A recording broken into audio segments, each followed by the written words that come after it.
नमस्कार.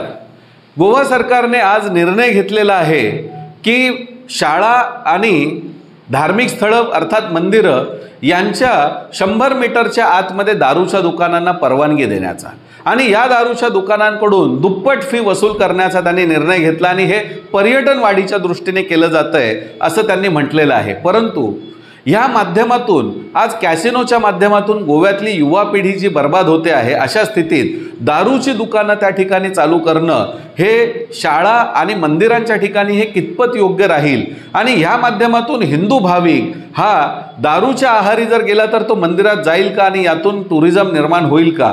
जर तुम्हाला एका प्रकारे धनच हवं असेल तर आज उत्तर प्रदेश सरकारने आपण लक्षात घेतलं पाहिजे की त्या ठिकाणी त्यांनी एक प्रयत्न केला. आज तिथे काशी विश्वनाथ कॉरिडॉर किंवा अयोध्या मथुरा यांच्या माध्यमातून एक वेगळ्या प्रकारचं धार्मिक पर्यटन चालू झालं आणि आज उत्तर प्रदेश सरकार 25,000 कोटींच्या निधीच्या माध्यमातून आज ते देशातलं पर्यटनातलं पहिल्या क्रमांकावरचं राज्य ठरलेलं आहे.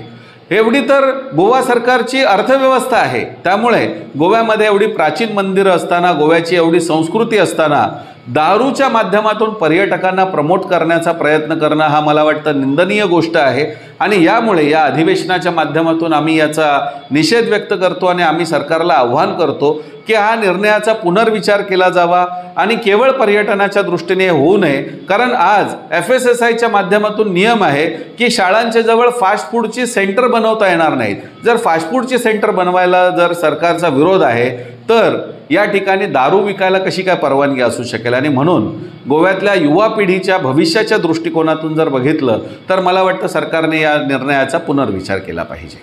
धन्यवाद.